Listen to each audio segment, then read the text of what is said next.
painting them because you feel overwhelmed by all of those feathers, I have 5 simple steps today to teach you how to paint birds that will have you painting them in no time. I'm Stephanie Linden. I am a professional artist and a coach and mentor for the Milan Art Institute Mastery Program, and I'm excited to share with you today. So I did bring in an example of a painting that I've already completed. So this one is in the same style that you're going to be learning today. So again, it's 5 simple steps. I love pink and green. I love that combination. And pink makes a fabulous underpainting. It glows through the colors. And so my first step is I just cover the canvas in pink acrylic paint. And in this case, I'm using neons. So I do a full layer of the neon pink. Then I come in and do my sketch. I like Caran crayons for that. They are water soluble and the colors will mix with the acrylics as I use them, and so they just become incorporated into the painting. Once I have my sketch down, then I will do my acrylic underpainting. And so the method that I'm using, it's called a radiant underpainting. And so for this, I like to use neons because it really shines through the layers of paint. So this is all in acrylics. And then once I've done that, I go into my oils. The next step is to do a glaze layer. So glazes are transparent layers of paint. You can actually do this in acrylics as well. You can mix acrylics with a retarder to slow down the drying time. And then I do what's called subtraction. So you'll see how I do that. But basically subtraction is pulling out the lighter values from darker paint.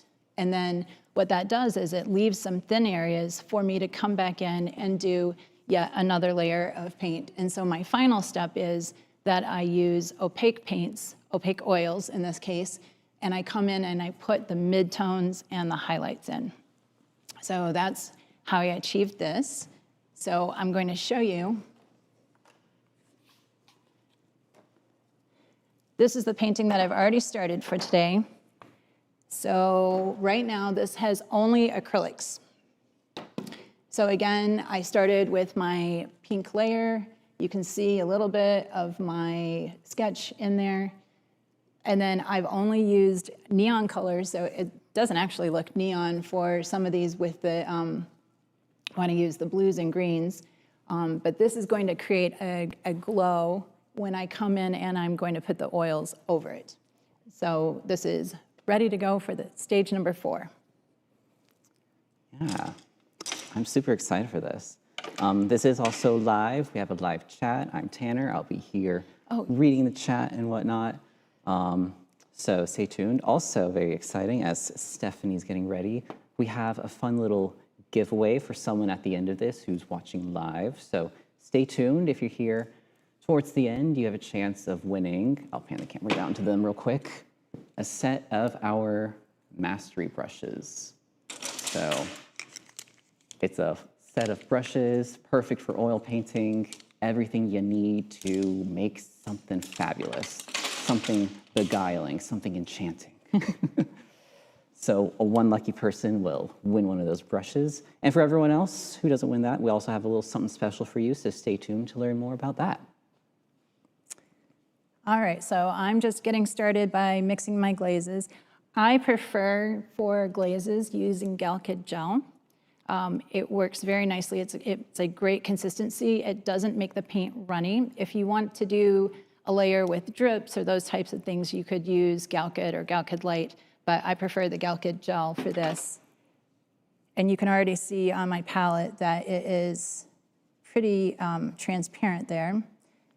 And so here's the crazy thing. I'm mixing pink in with my green. So pink is a form of red, and pink and green are complements. And so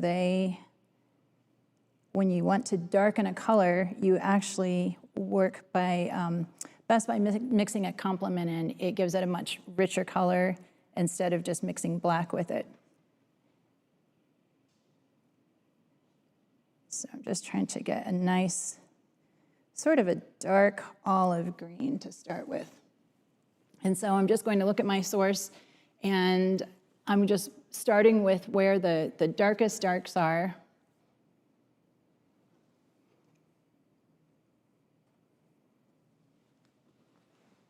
Wow, and already, there's just something about a glaze. It's just so... It's so rich, yeah. Yeah.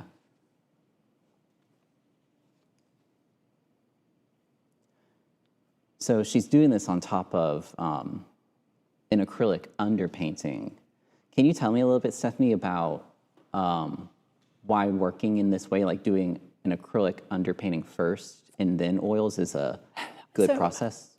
I like using acrylics as my underpainting because the acrylics dry very quickly. So just when you're trying to get ready for a show or something, it really speeds the process along instead of having to wait days for the layers to dry. And when I first started doing this, I did not realize that there were even neon oil paints. Somewhere along the line, I figured that out. And that was life-changing. Yeah. So I add the neon oils to my other layers as well. So this is going to look extra dark because, again, we're doing a subtractive process. So I want it darker than my source.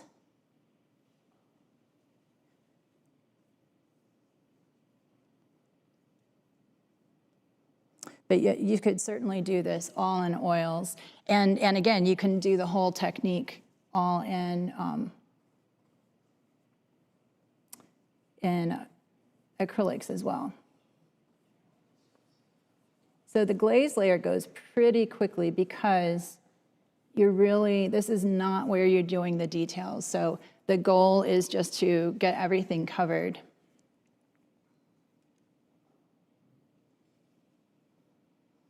And I'm always changing colors as I'm going, just to, it keeps things more lively and fresh.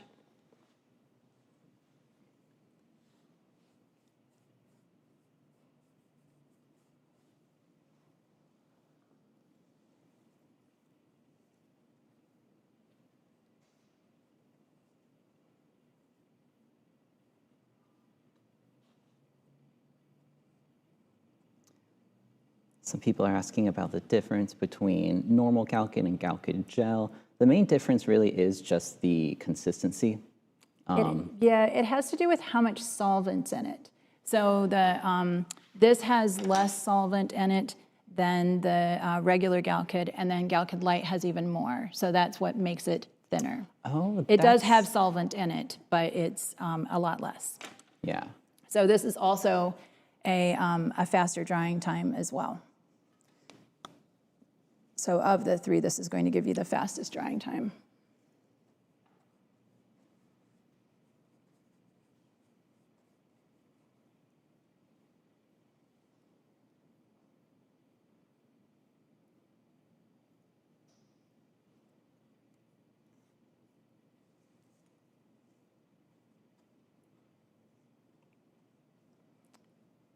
And I'm using a radiant turquoise that is, I guess it is a transparent, actually. I was going to say, I was grabbing the wrong one. Radiant turquoise, it's not a transparent, but if you thin it with the Galkid, it will thin up enough for the purposes of what I'm trying to do, so.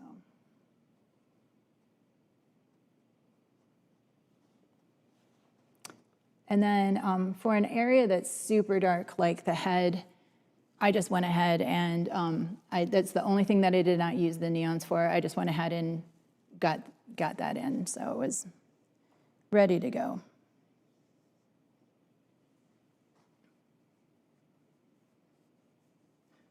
Some people are asking about the paints she's using. Some of them are from our Vivid set. Others are neon paints. And some is just oil paint. So the underpainting, I believe I used golden acrylics for the neons. And again, all except for the black, all of the underpainting is neon.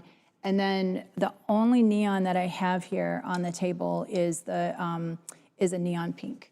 And the brand for that one, they're harder to find. They're manufacturers that make them in very small batches. So Gapka is the one that I use, Gapka.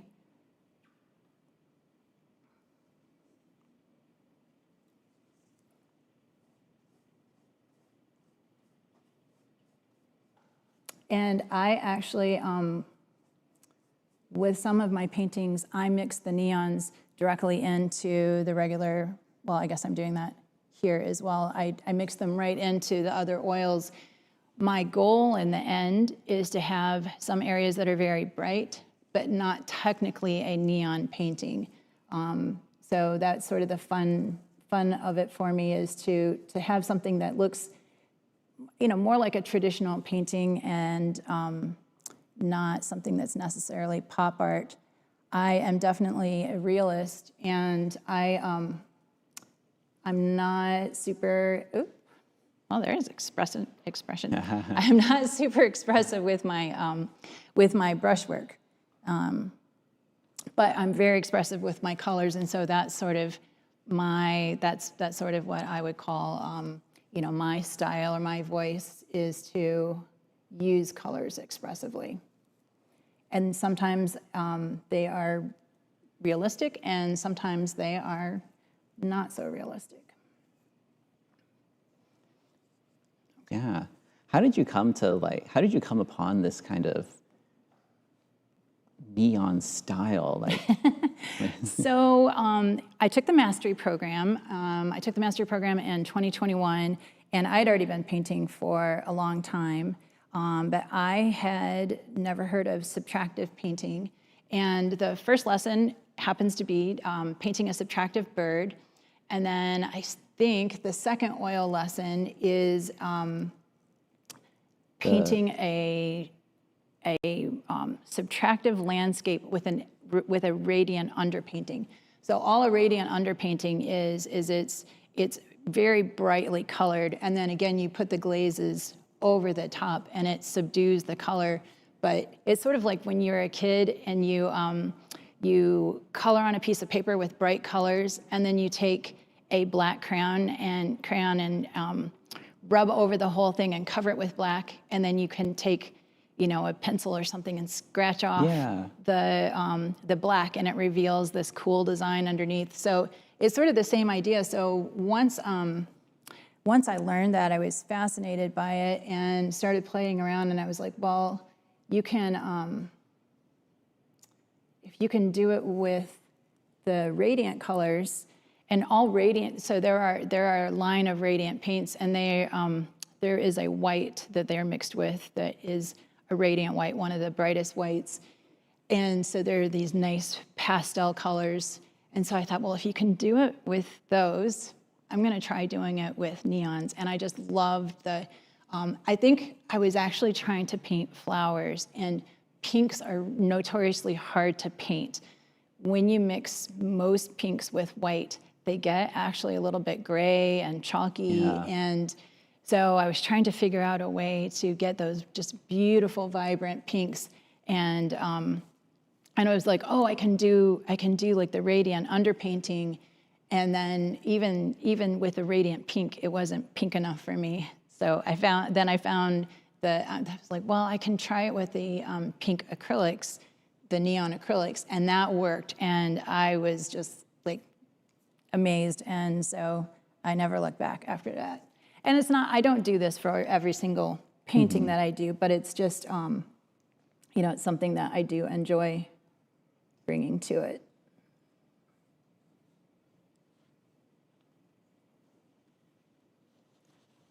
Yeah, and I think that's actually something that's so cool about the mastery program, is that it teaches you all these different techniques, but it also encourages you to kind of innovate and experiment with them. Yeah, so once you sort of get through the basics, then you really can start to explore and find your own voice and do things your way with all the new knowledge. I painted for a long time before I took the mastery program, and it just opened up all these new worlds for me.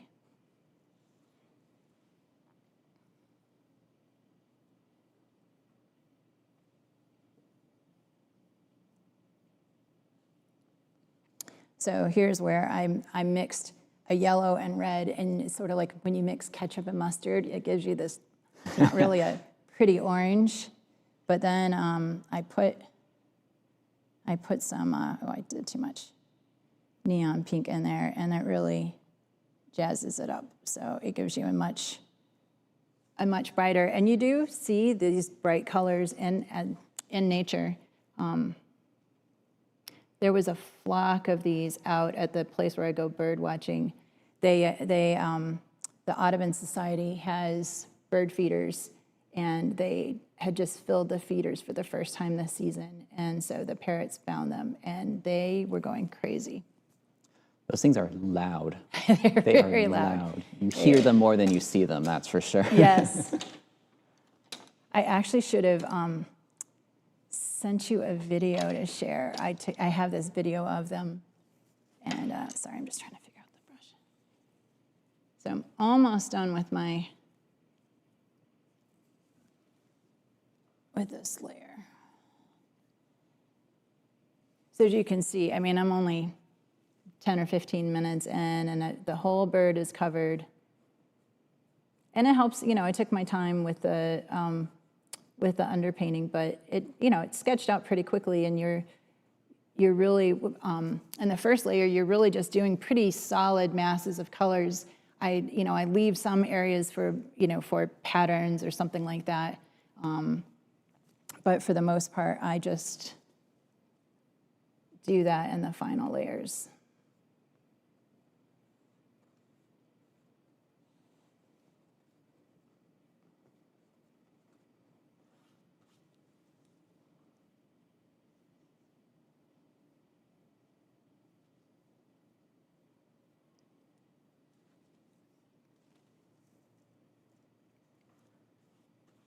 Someone said they love mixing complements, but they never thought of doing green and pink.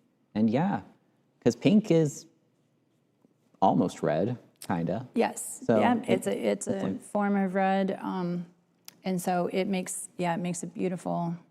Yeah, it is. Green and pink are a really nice combo, actually. Like both like mixing together to like get a nice neutral, and I think as a color story too. Like it just works so nice.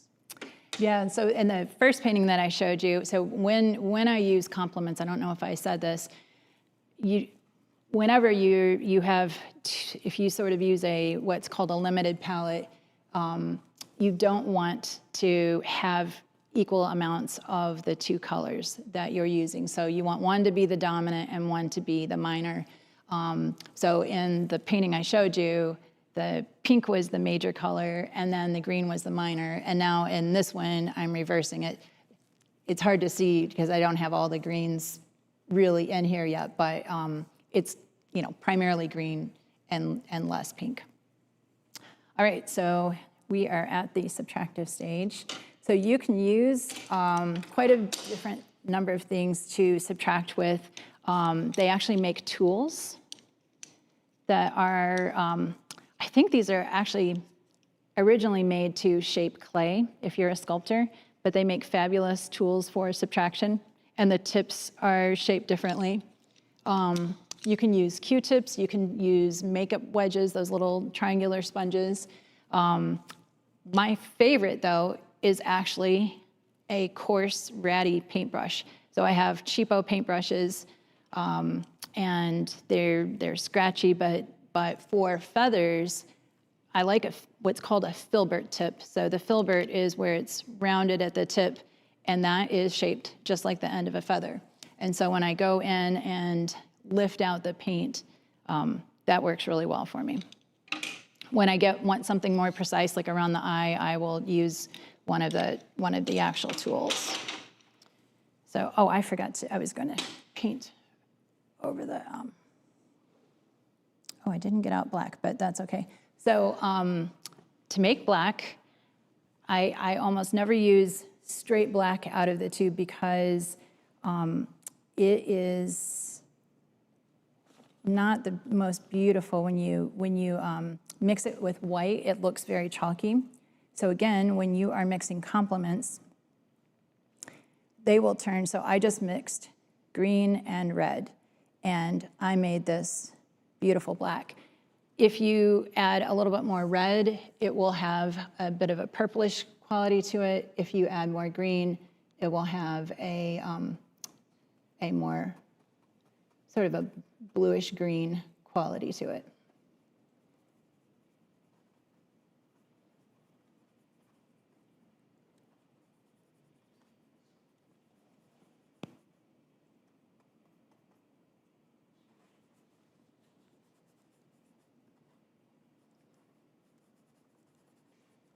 I'm not going to be subtracting out this area as much.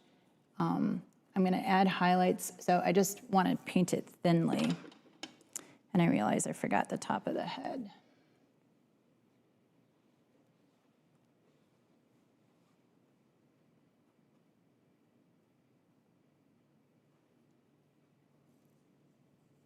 Okay. So I'm going to start by subtracting out the eye.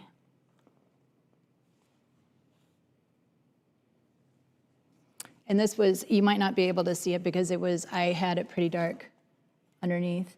But the point again of subtraction is that you're removing paint, but the reason that to remove some of it is when you go and do the next layer, it's easier to paint over it. If you have thick paint already down, you're just going to mush the different colors together. But it's also a great way to, I don't think I did that either. It's also a great way to create texture. And I think in general, it just adds a lot more depth to the painting. So I'm going to go in now, and so I'm just looking at my source, and there are ridges of feathers on the neck that create sort of a ruffle. Oops, there was paint on that.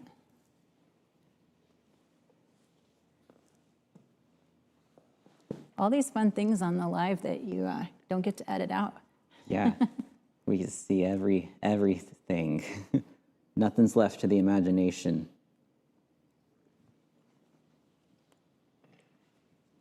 Tell me, Stephanie, does painting like this bring back your outstanding artist days? Yes. Yes. For those that don't know, Stephanie is a contestant on season 4 of The Outstanding Artist, which hasn't released yet. No spoilers, but she's on it, and you'll see her when it drops. So the other nice thing about this method is, so I used a tool that I hadn't used before instead of using my paintbrush, and I didn't like the effect that it gave me. So I just took the brush with the glaze and just went right back over it. So in this area, you're probably not going to be able to see it too well because there's not as much contrast. And it might be staining the paint a little bit. You can also, that's the nice thing about when using a paintbrush to do this, is that I dip it in solvent, and that will, there we go. That will help take off more paint. And then I just wipe the excess on a rag. It's going to get more dramatic, I promise you.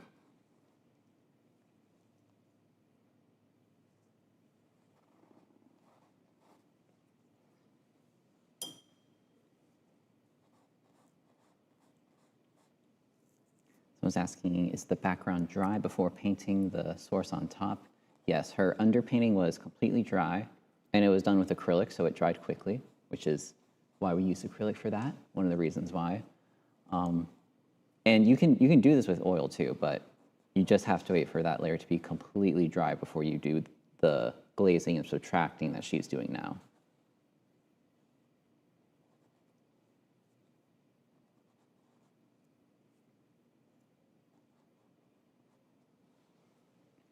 And the reason this is a great technique for birds is that their feathers create these ruffles, and when the feathers are lying on top of each other, there are shadows underneath. And so instead of having to go in and paint every shadow, the paint that I'm leaving is going to create those shadows. Yeah, it's a way to get all the nooks and crannies.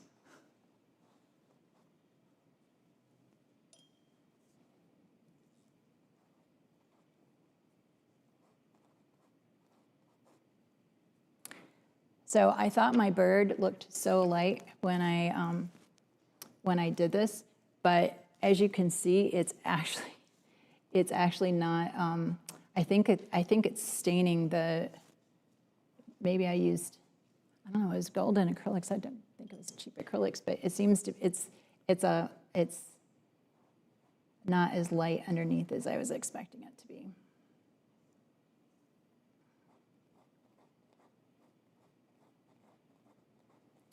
But the nice thing is this technique is very forgiving because this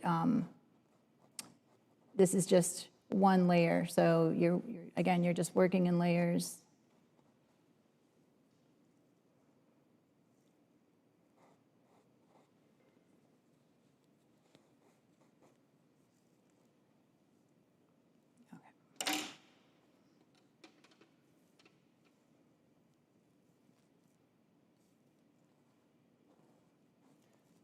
Someone's asking, how long do we have to wait before glazing or painting with oil over an acrylic background?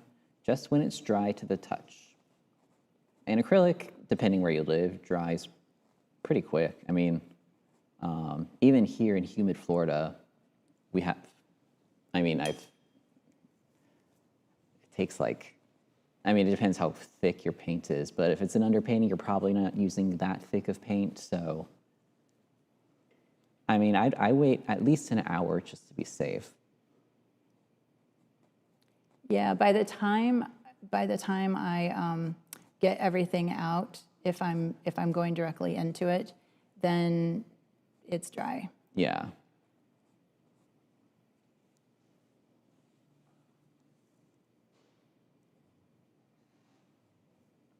Oh, someone said interesting. Said, wow, I've realized I naturally did that on my own, removing paint, but thought it was just correcting my mistakes. Didn't think of it as an actual technique. And yeah, painting, it's a game of give and take, Taking away doesn't always mean correcting a mistake. You can add by removing sometimes. I feel like that feels like a profound statement Yes. to be in a fortune cookie. Well, there's a quote, and I'm not going to get it right, but that painting is just a series of making mistakes, and you just each time you go in, you're just getting closer and closer to the finished product. But you're every until the final layer. Every brush stroke is just getting one step closer to. Yeah. Oh, and someone's asking, can you use solvent or other medium with the subtraction method? Yes. She's actually doing this in a few spots right now.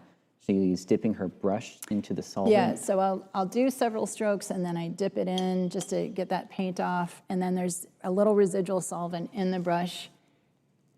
Particularly if you're doing a big area and it starts to get a little tacky, then sometimes it's harder to subtract. If you are also using student canvases, they tend to be really thirsty, and so often they will absorb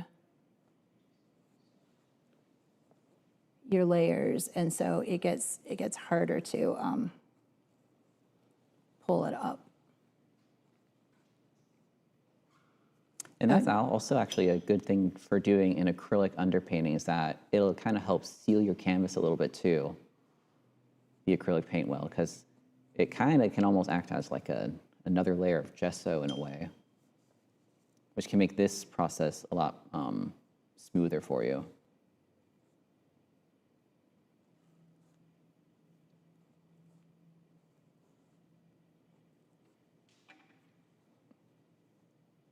Oh, someone's asking an interesting question. Is radiant the same as neon? It is not. It is not. Radiant is more, it's basically a paint with a intense white mixed into it. And they usually typically look more pastel in color, whereas neons are more neon. Neons have a quality that that it actually, like under black light, it actually Yeah. it emits energy and light. It's not quite the same as glow in the dark, although it can be part of it. But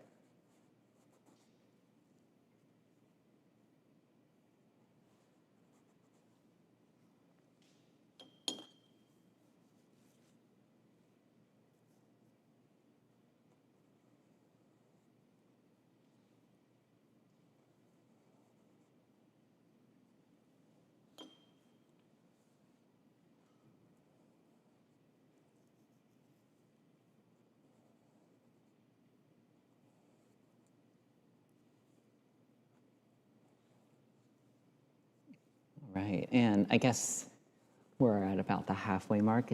I guess I'll drop the fun little thing.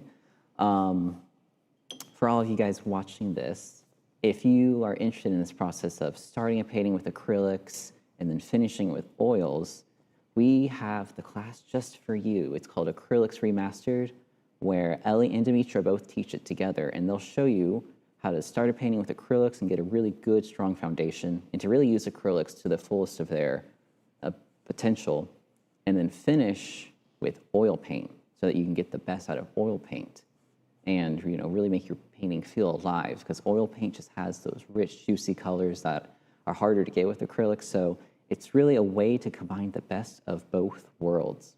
And if you use the code SIMPLE10 at checkout, we'll give you $10 off that. I'll also put a link in the chat right now so you can check that out. And this is a class we've had for a while, but we've recently refilmed it, we redid it. It's bigger, better, stronger than ever before. So if you purchased it before, guess what? You already got access to the new version too. You are grandfathered in, so check it out if you haven't yet. And it's just a fun way to combine the best of both worlds.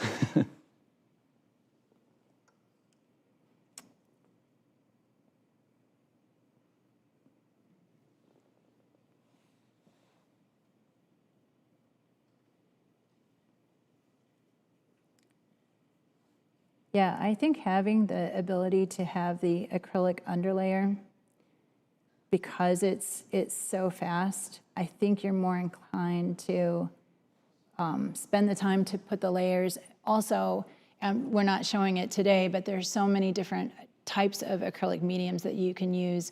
Sometimes What was that? Oh, it was your painting behind you. Oh, awesome. You can add spray paints, you can add inks, markers, all kinds of different mixed media to get these really creative, beautiful effects. And then you can still come back in after they're all dry and add the oils. So it just adds a wonderful richness and complexity. I realized I didn't finish glazing at the bottom. All right, I am almost done subtracting. So you can see already like the richness that this has with the oils. There's, I don't know if the camera picks it up, but there's much more depth, and you can see the, the layers underneath. Yeah.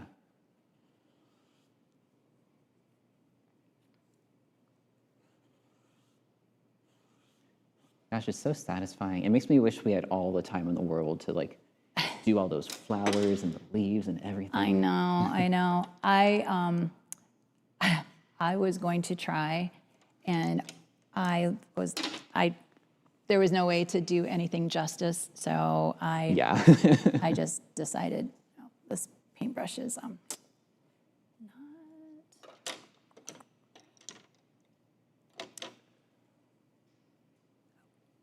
use this. I almost used the prize. Oh.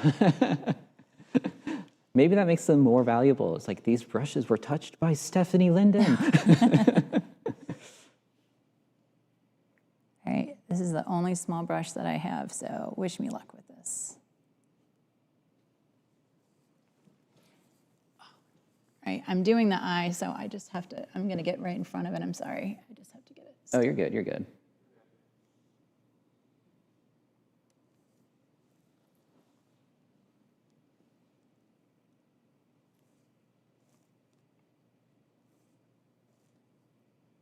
Oh, and I saw a few people ask if Vivid and Radiant is the same. You can use them interchangeably. Yeah, our Vivid paints can be used as Radiant paints. I think it's just a different word. I don't think there's any difference beyond that I know of.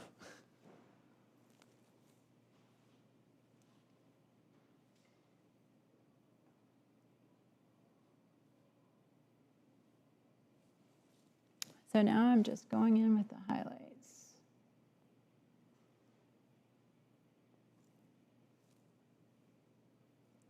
Gosh, this part is so satisfying.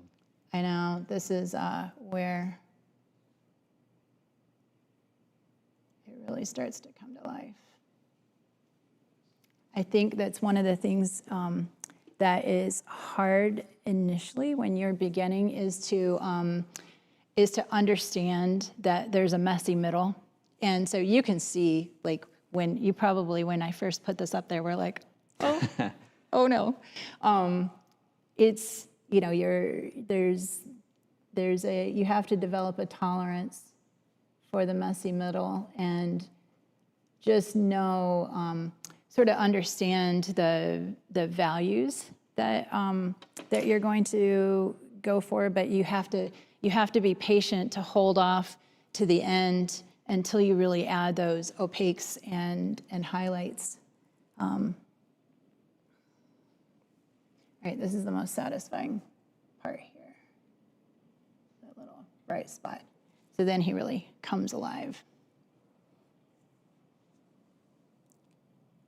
Their eyes have a lot of birds' eyes have a little touch of red, so I'm just going in and my gray looks a little, I don't know, I think I'm gonna go back over that. I don't love the gray that I mixed, but for now it's fine.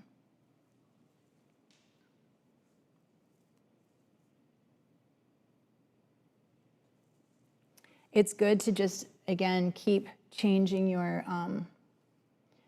up your colors.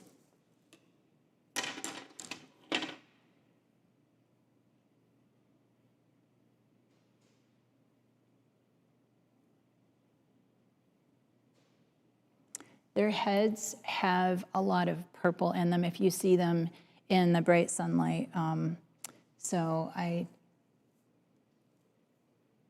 When I'm making my highlight colors, I keep that in mind.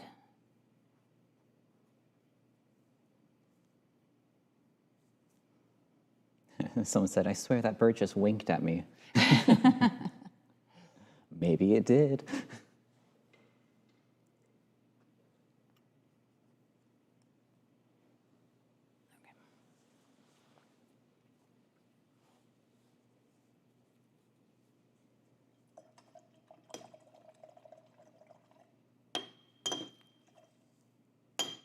So I should probably buy 5 of these. A medium to small filbert is my favorite brush, and I should have a lot more of them. You can never have enough medium to small filberts. No, definitely not. Especially for birds. I can't even imagine trying to paint a bird without filberts. That just sounds sad.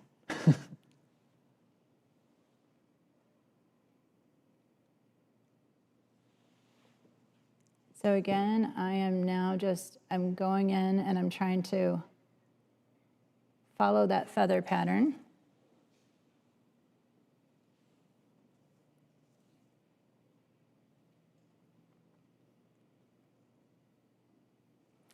and I don't know how well you can see it, but you can still see that that pink is really showing through. So it gives that green, there's a bit of a gold color in there when that green goes over it,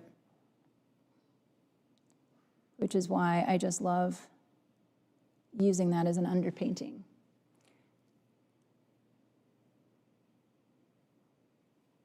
And for a lot of classical landscapes, they used, or still use, burnt sienna as an underpainting because the burnt sienna, it's a form of an orange, and it's the complement to the blue sky. And so it looks, you know, it's sort of an orangish red, and that complement with the blues and greens in a landscape, it really makes it sing. Yeah, I feel like painting this way is a great way to learn about layering and how colors interact with each other. Like it's so fascinating how, because like if her underpainting was like neon blue, you know, this painting would have a completely different look to it. If you like painting nighttime scenes and you want to get a really beautiful glow around your subjects, that's a great way to do a radiant blue underpainting and do blues, like radiant blues and purples.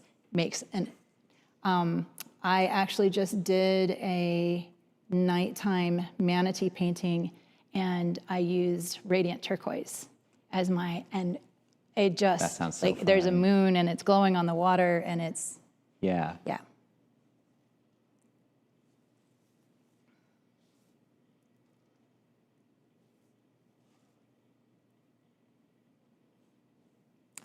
And I'm really trying when I'm looking, I keep looking at my source. I know what the feather shapes are, but I'm really trying to, you know, mass some of them together. I'm not trying to paint each individual feather, and I'm trying to see where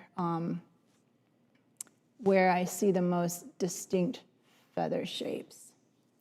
And then this area here on the jowl, it has little straight feathers.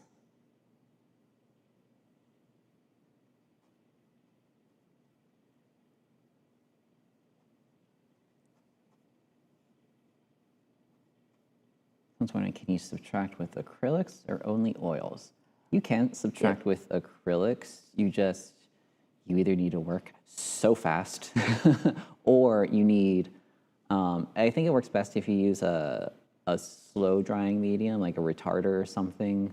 Or just open acrylics. Yeah, you Golden can do it sells with open acrylics also. too.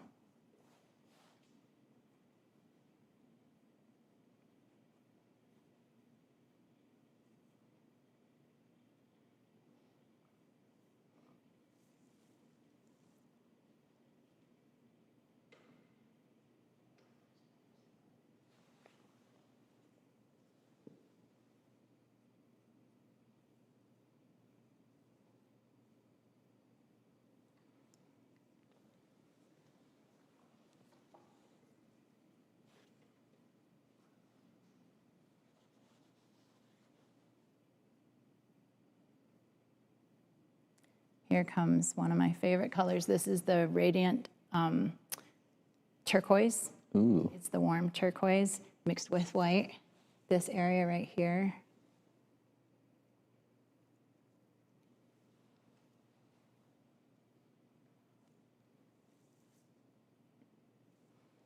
It's looking a little dark to me.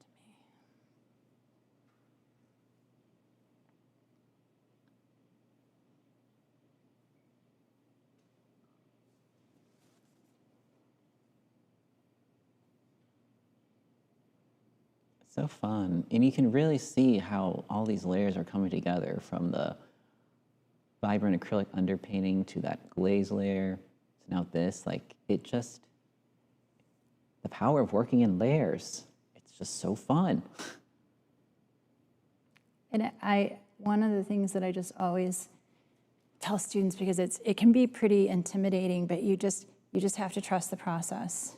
And even like when I was first starting, I know what it's going to be. But as I'm doing it, I'm like, oh, it's just, you think, this one's not going to turn out. It's not going to turn out. It's not going to work this time. But it always does.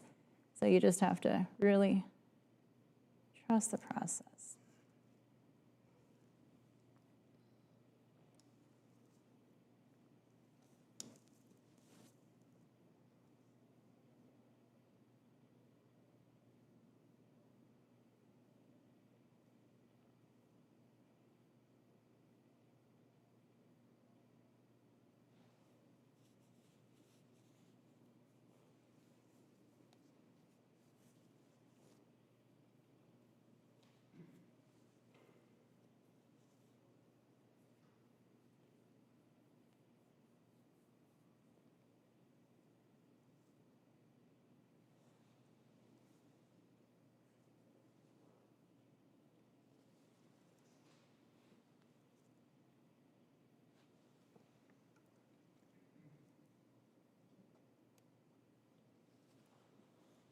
The other thing that you sort of have to learn to trust is colors on the palette look different than when you have them up on the actual painting. It's very relative depending on what you have it next to. So something on the palette can really look too dark or too light, and sometimes that's part of like those mistakes, is that you just have to get it out there and see how it's going to look. Yeah. And it's also, it's like, you know, the thing about painting is that nothing is permanent. If you do something and you really don't like it, you can't fix it. Like, it's just paint. It is just paint.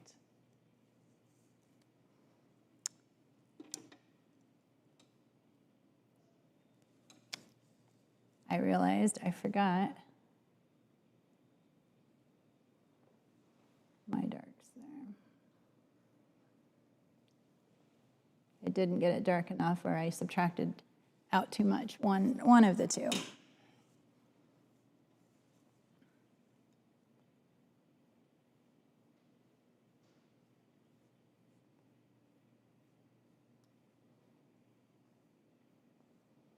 So here's where having the lifted off that paint, when I subtract, I want to see the tooth of the canvas, and that really helps me get that paint. It grabs the paint, and then after as I take a stroke, I lift the brush.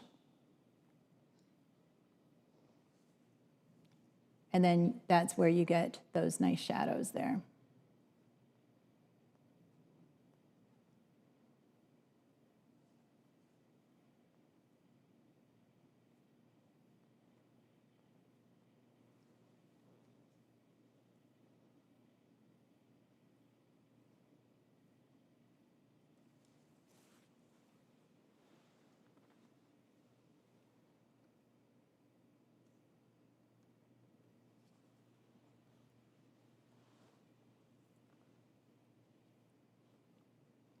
Getting a lot of love in the chat, Stephanie.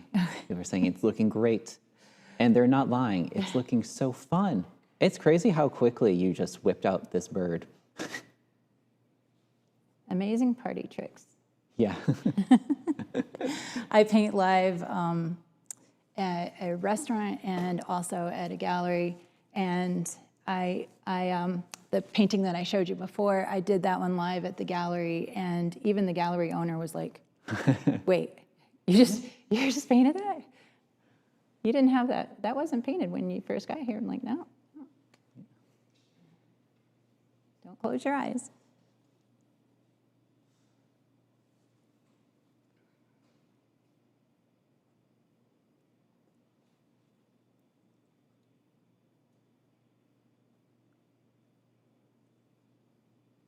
And I've never quite figured out if it's better to start at the bottom and work your way up, or start at the top and work your way down. I just sort of start at the top and work my way down.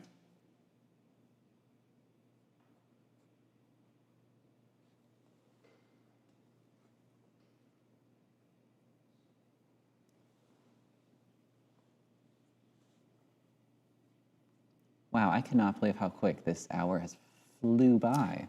Oh my, okay. I know. You're doing great. No, I'm not, no pressure on you. You're amazing, Stephanie. Don't worry. Well, if this were in my studio, I definitely would take a little more time and get the colors precise. I'm a birder, and so I really want to be. I want to paint paintings that for other bird lovers, and I think a lot of them really appreciate accuracy. And so like the anatomical details are important, and the way, each bird is similar to like each flower. I love the plumeria flowers. They have like a spiral in the middle, sort of like a pinwheel.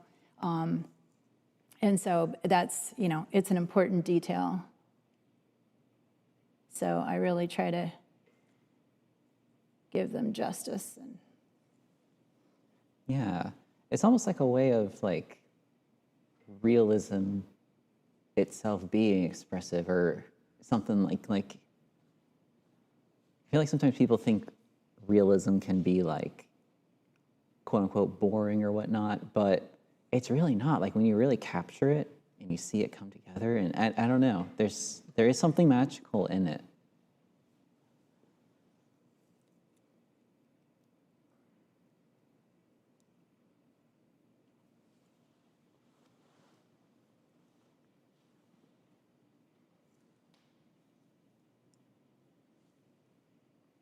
A lot of people are complimenting your brushwork for your feathers.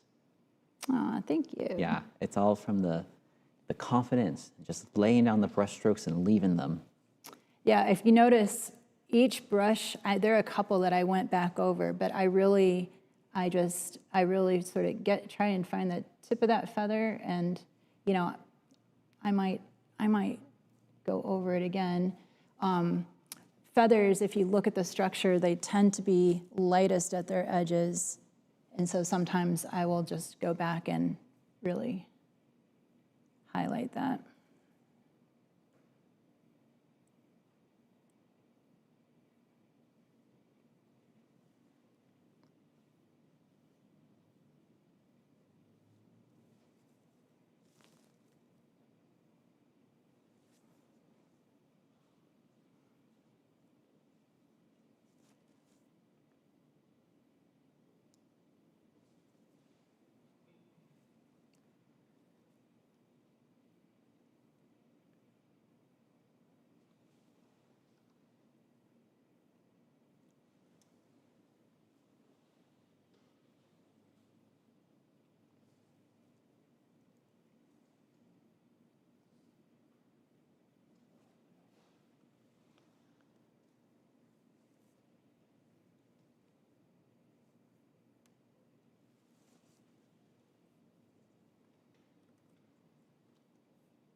Also, so everyone has it, I'm going to link Stephanie's Instagram in the chat right now, so that if you're not following her, you can.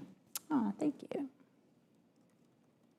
Somebody just let me know today that on my Instagram, my link to my website is broken or something. no. So I have to do some investigating. And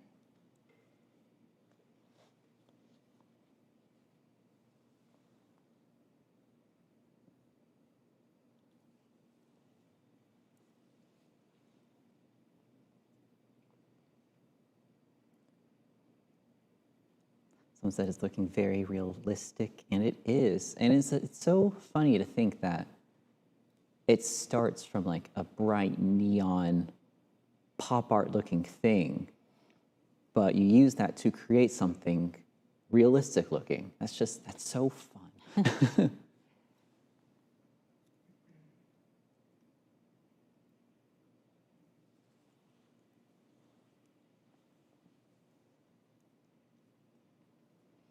I'm trying not to get too perfectionistic.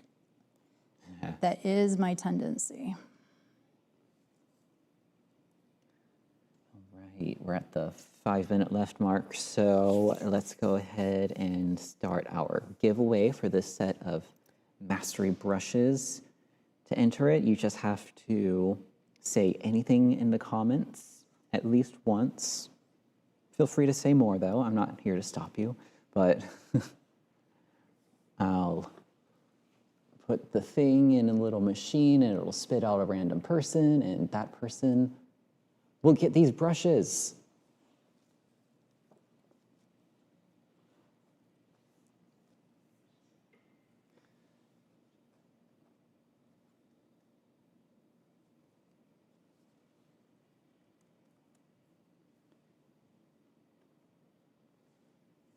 Okay. The machine is calculating, or whatever it's doing.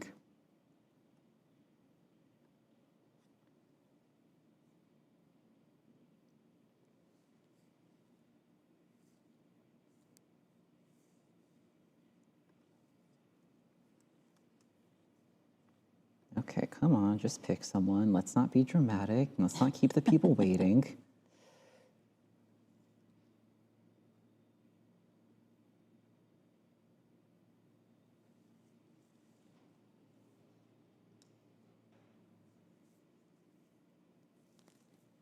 Okay, we've got a winner, people. The person getting this set of brushes is Desiree Hair Art. Hair, H-A-R-E. Congratulations. Congratulations.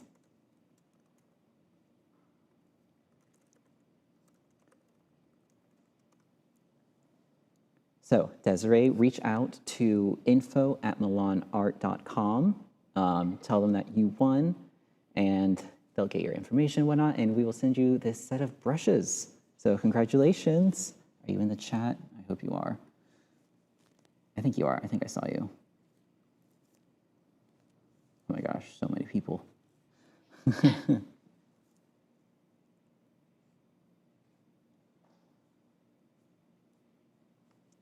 All right, and of course, do not forget to check out Acrylics Remastered if you want to learn more about painting in this really fun style of starting with acrylics and finishing with oils. It's a very, very useful process. It'll completely change the way you paint. It'll make you more productive. Your skin will clear up. You'll have more friends.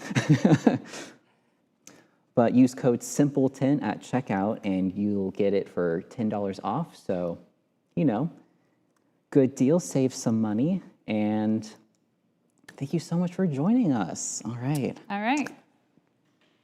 All right, Stephanie, give me your last send-off to the people. Thank you, everyone. I hope you had fun. This was a lot of fun for me.